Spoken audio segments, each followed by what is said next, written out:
The most affordable maxi scooter. അങ്ങനെ പറയാൻ പറ്റത്തില്ല. മാക്സി സ്പോർട്ട് ഡിസൈൻ ആണ് ഈ സാധനത്തിന് വരുന്നത്. ഇതുവരെ ആർക്കും വേണ്ടാണ്ട് ഒരു മൂലയ്ക്ക് കിടക്കുമായിരുന്നു വണ്ടി. കാരണം കോമ്പറ്റീഷനോ അങ്ങനെ ഒന്നുമില്ല. നല്ല പ്രൈസ്ഡ് ആയിരുന്നു വണ്ടി.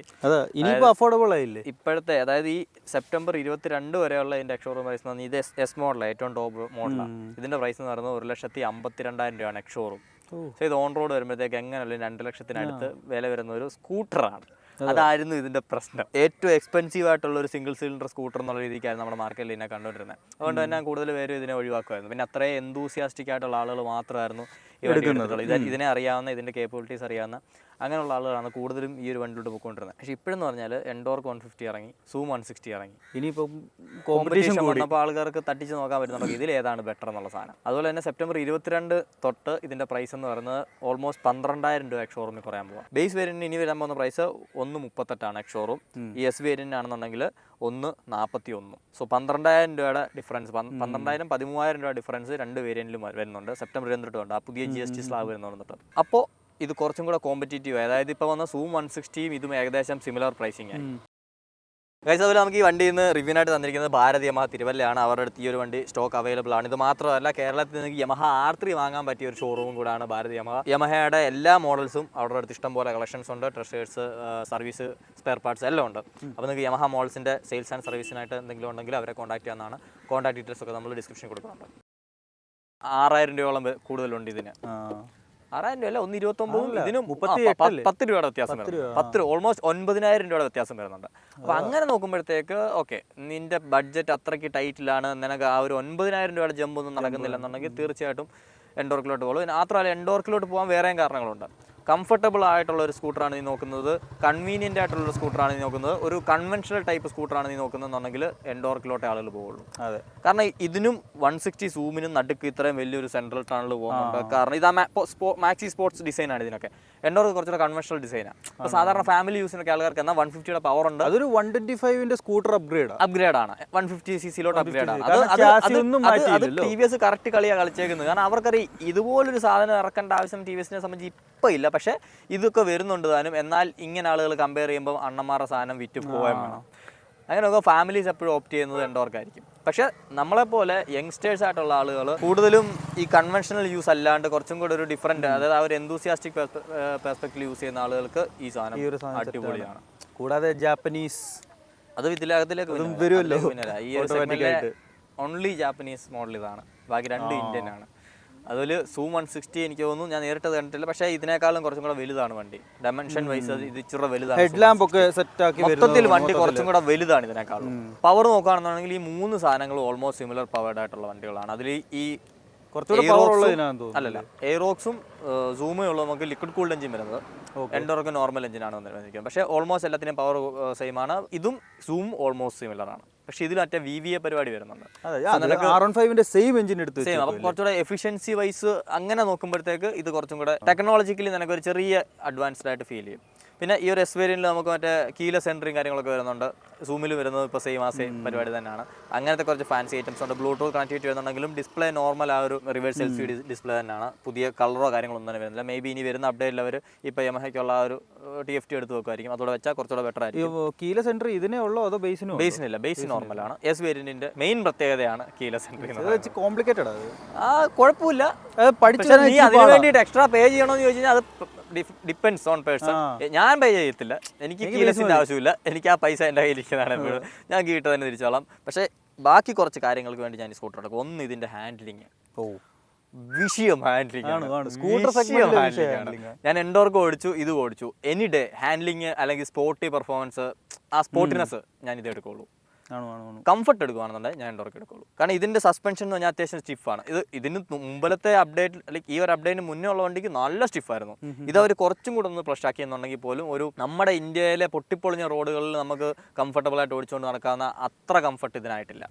പക്ഷേ നമ്മുടെ ഇപ്പോഴത്തെ പുതിയ റോഡുകളുണ്ടല്ലോ, റബ്ബറൈസ്ഡ് റോഡുകൾ, ചെറിയ ഒരു വിഷയമില്ല. ഫീഡ്ബാക്ക് എന്ന് പറയുന്നത് കിടിലൻ സാധനമാണ്. 14 ഇഞ്ച് വീലാണ് ഫ്രണ്ട് ആൻഡ് ബാക്ക് വരുന്നത്. സസ്പെൻഷൻ ആണെങ്കിൽ അത്യാവശ്യം സ്റ്റിഫ് ആയതുകൊണ്ട് തന്നെ ടയറിൽ നിന്ന് കിട്ടുന്ന ഫീഡ്ബാക്ക് ഒരു രക്ഷയില്ല. അതുപോലെ തന്നെ നമ്മൾ വിചാരിക്കുന്നിടത്തോളം വണ്ടി എടുത്തുകൊണ്ട് പോകാം. ഈ ഇരിപ്പ് അടിപൊളിയാണ്. നമ്മൾ നല്ല ഹൈറ്റിലാണ് ഇരിക്കുന്നത്.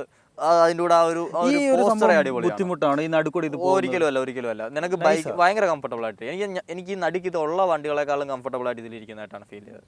കാരണം എന്റെ കാല് രണ്ട് സൈഡിലായിരുന്നു, എനിക്ക് ആ പ്രോപ്പർ ഗ്രിപ്പ് ഉണ്ട് വണ്ടിയിൽ. മറ്റേ നടുക്ക് വെച്ച് കഴിഞ്ഞാൽ എനിക്ക് ആ ഒരു ചുഖമില്ലായിരുന്നു. കോർണറിംഗ് ഒന്നും എടുക്കാൻ പറ്റൂല. കോർണറിംഗ് ഒക്കെ ഇതിലായിരിക്കും പ്രോപ്പറായിട്ട് ആങ്കർ ചെയ്തെടുക്കാം.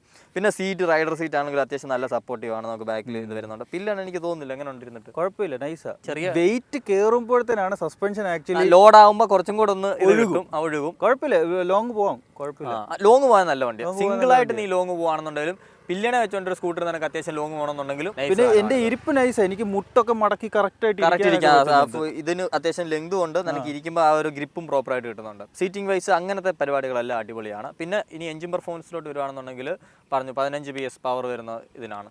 അപ്പോൾ ആ ഒരു പവറും പിന്നെ ഇത് 4 വാൽവ് എഞ്ചിൻ ആയതിൻ്റെയും ആ ഒരു ലിക്വിഡ് കൂൾഡ് എഞ്ചിൻ, ആ ഒരു എഞ്ചിൻ്റെ ആ ഒരു അഡ്വാൻസ്മെന്റ് എല്ലാം നമുക്ക് നന്നായിട്ട് എൻജോയ് ചെയ്യാൻ പറ്റുന്നുണ്ട്.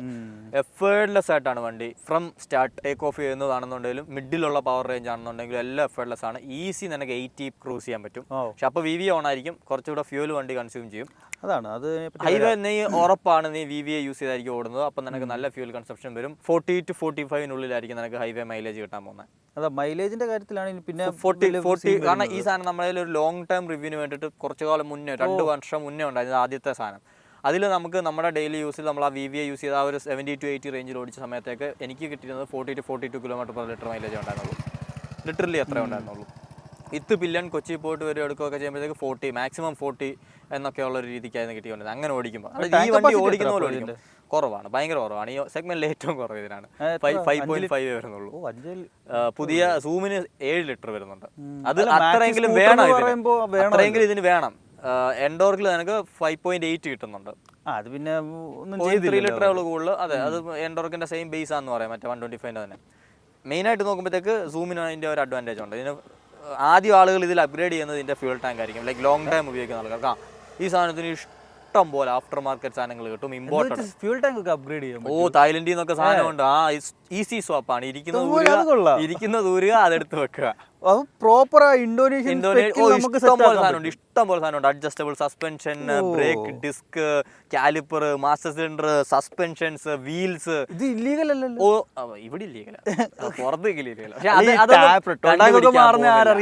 ആരും കണ്ടുപിടിക്കാൻ പോകുന്നില്ല. ഇതിൽ നീ സസ്പെൻഷൻ സ്വാപ്പ് ചെയ്തോ ഒരു ഗവൺമെന്റ് അതോറിറ്റീസ് അത് കണ്ടുപിടിക്കാൻ പോകുന്നില്ല. ഡിസ്ക് മാറ്റിക്കുക, അവർ ശ്രദ്ധിക്കാനേ പോകുന്നില്ല. കളറിലൊക്കെ മാറ്റുമ്പോഴാണ് അവന്മാർ പിടിക്കുന്നത് കൂടുതലും.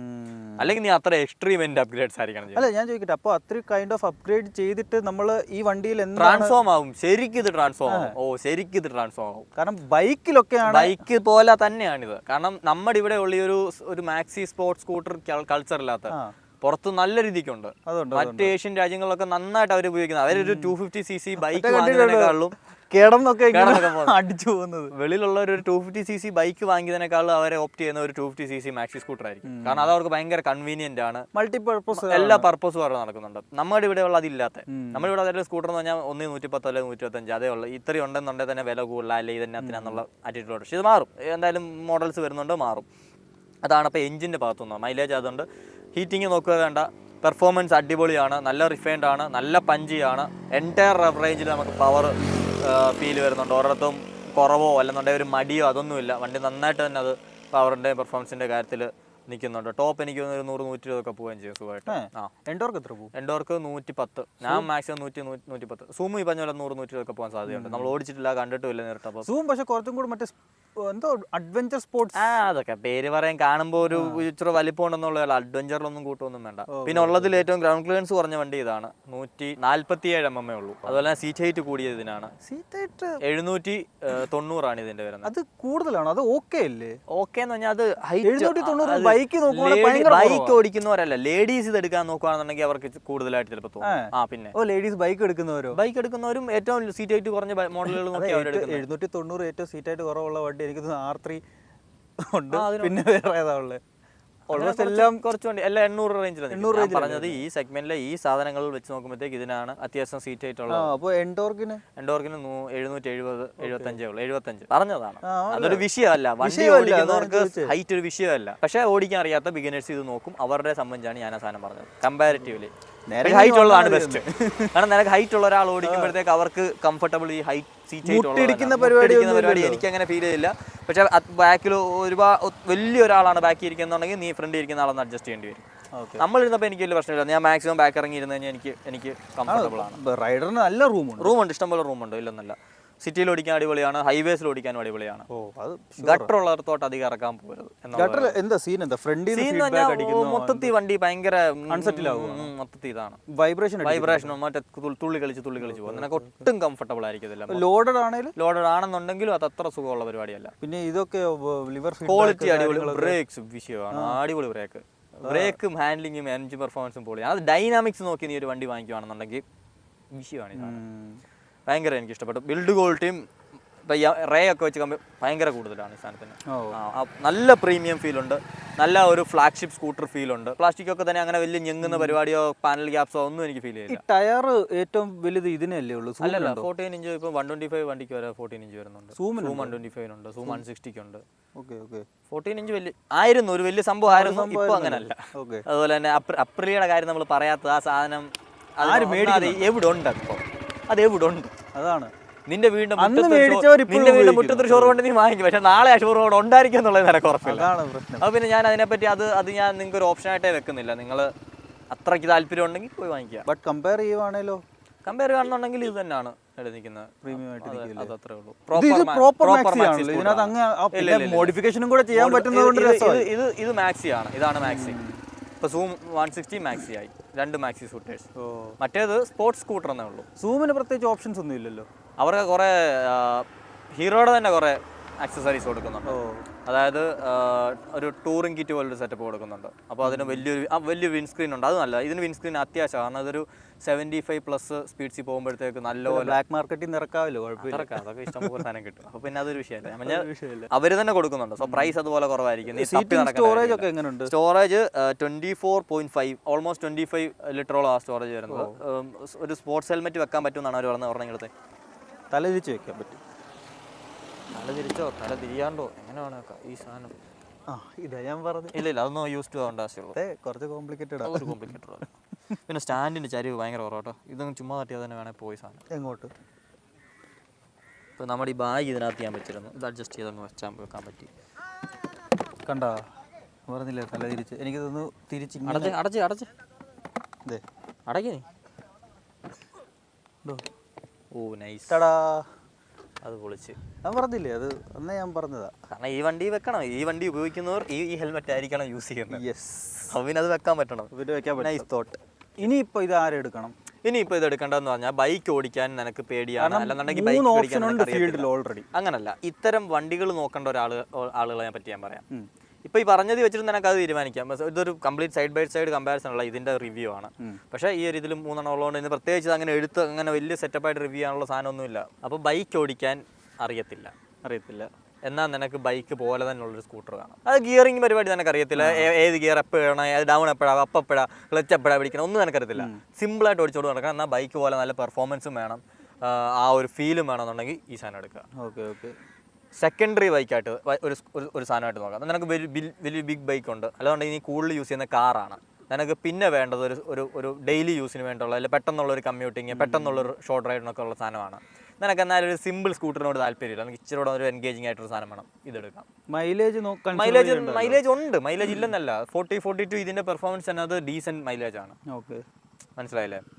നോർമൽ ഡെയിലി യൂസിന് എനിക്ക് ഉറപ്പാണ് 40 താഴെ പോകാണ്ട് ഇത് മൈലേജ് തരും. 40 താഴെ പോകാണ്ട് ഇത് മൈലേജ് തരും. നമ്മളൊരു മര്യാദയ്ക്ക് ഓടിക്കുകയാണ്. മൊത്തം ഫുൾ റോഡിലോട്ട് ചെയ്യുന്ന കാര്യമല്ല പറയുന്നത്. അല്ലാണ്ട് അത്യാവശ്യം എൻജോയ് ചെയ്താണ് മൊത്തത്തിൽ അങ്ങനെ ഓടിച്ചു കഴിഞ്ഞാൽ 40-42 കിട്ടും. അതിന് മണ്ടക്കോട്ട് പോയാലേ ഉള്ളൂ. അപ്പം അങ്ങനെ ഒരു സെക്കൻഡറി സാധനമായിട്ട് നോക്കുന്നവർക്ക് ഇത് പറ്റും. പിന്നെ ഈ 110 അപ്ഗ്രേഡ് നോക്കുന്നവർക്കും പറ്റിയ സാധനമാണിത്. ഓക്കെ. സാധാ കൺവെൻഷണൽ സ്കൂട്ടറുകളിൽ നിന്നൊരു ചേഞ്ച് വേണം, എനിക്കൊരു അപ്ഗ്രേഡ് വേണം എന്നുള്ളവർക്ക് എടുക്കാൻ പറ്റിയ സാധനമാണ്. ഫാമിലിക്ക് കൊടുക്കാൻ പറ്റിയ ഫാമിലിക്ക് കൊടുക്കാം. പക്ഷേ ഈ പറഞ്ഞ ഒരു കൺവെൻഷണൽ യൂസ് നിങ്ങൾ പ്രതീക്ഷിക്കരുത്. ഡബിൾ സൈഡ് ആയിട്ട് ഇരിക്കേണ്ടി വരും, സിംഗിൾ സൈഡ് പ്രതീക്ഷിക്കേണ്ട. അതുപോലെ തന്നെ 3 പേരായിട്ടൊന്നും പോക്ക് നടക്കത്തില്ല. 2 പേരെ മര്യാദയ്ക്ക് പോകുള്ളൂ. ഇത് കീ നമ്മൾ ഇഗ്നിഷൻ ഓഫ് ആക്കിയില്ലെന്നുണ്ടെങ്കിൽ ഇതിങ്ങനെ അടിക്കും. കാരണം ഇതിന് കീ ഇല്ലാത്തതുകൊണ്ട് നമ്മൾ ഇത് സ്ക്രീൻ ഓഫ് ആകുമ്പോഴത്തേക്ക് അത് വിട്ടിട്ട് അങ്ങ് പോകും ചിലപ്പോൾ. ബട്ട് വണ്ടി ഇത് ഓണായിരിക്കും. ബാറ്ററി ഡൈൻ ആവാണ്ടിരിക്കാനും വേണ്ടിയുള്ളൊരു സാധനമാണ്.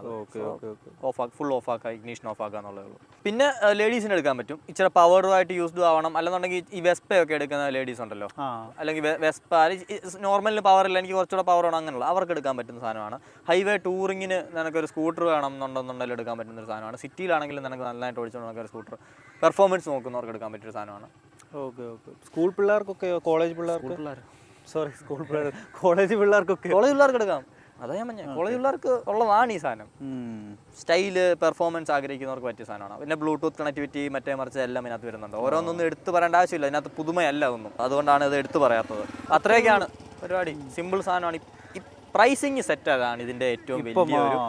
സെപ്റ്റംബർ 22 കഴിഞ്ഞ് എടുക്കുകയാണെന്നുണ്ടെങ്കിൽ വിഷയം സാധനമാണ്. നമ്മൾക്ക് ആ പഴയ റിഗ്രറ്റിൻ്റെ ആവശ്യമില്ല, അയ്യോ ഇത്രയും പൈസ കൊടുത്ത് ഞാൻ സ്കൂട്ടർ വാങ്ങിച്ചല്ലോ. കാരണം ഫസ്റ്റ് ഓഫ് ഓൾ വീട്ടുകാർ തന്നെയാണ് പറയുന്നത്, അവരെ മടുക്കുക. അതുകൊണ്ട് 1.5 ലക്ഷത്തിന് ഈ സ്കൂട്ടർ എക്സോറും 1.5 കൊടുത്തൊരു സ്കൂട്ടർ വാങ്ങിക്കാന്നൊക്കെ പറയുന്നത് അവർക്ക് അത്ര ബുദ്ധിമുട്ടുള്ള സാധനമാണ്. പക്ഷെ ഇപ്പം വിഷയമില്ല, ഫീൽഡിൽ ഓൾറെഡി രണ്ടെണ്ണം വന്നതുകൊണ്ടും ഈ ഇത് കുറഞ്ഞ് ഇപ്പം ഫീൽഡ് 2 എണ്ണം വന്നത് മാത്രമായിരുന്നുണ്ടെങ്കിൽ പറ്റത്തില്ല, അപ്പോഴിതിനായിരിക്കും പ്രൈസ് കൂടുതൽ വരുന്നത്. പക്ഷേ ഇപ്പോൾ ആ GST കട്ടോടെ വന്നപ്പോഴത്തേക്ക് കുറഞ്ഞു. പക്ഷേ ഇനി ഇപ്പം ഹീറോയ്ക്കും അതുപോലെ കുറേ GST ഇല്ല, ഹീറോ എൻഡോർക്കിനും കുറയും. അപ്പം എക്സ്പെൻസീവ് ആണിത്, പക്ഷേ ഇപ്പോൾ കുറച്ചുകൂടെ റീസണബിൾ ആണ്. ആ ഒരു വ്യത്യാസം മാത്രമേ. With you getting the Japanese അത് വേറെ സാധനമുണ്ട്, വേറെ വീഡിയോ ഇതൊക്കെ അത് പറയാം, ജാപ്പനീസിൻ്റെ വേണം. അതെ. അപ്പോൾ ഇത് വാങ്ങിച്ചാരെങ്കിലും ഉണ്ടെങ്കിൽ തീർച്ചയായിട്ടും നിങ്ങളുടെ എക്സ്പീരിയൻസ് ഒന്ന് കമൻറ്റ് ചെയ്യുക. ഇത് വാങ്ങാൻ ആഗ്രഹിച്ചിരിക്കുന്നവർക്ക് നമുക്കും ഈ ഒരു വണ്ടിയെ പറ്റിയുള്ള കുറച്ചുകൂടെ ഒരു നല്ലൊരു ഐഡിയ കിട്ടും. അത്രേ ഉള്ളൂ. നന്ദി, നമസ്കാരം.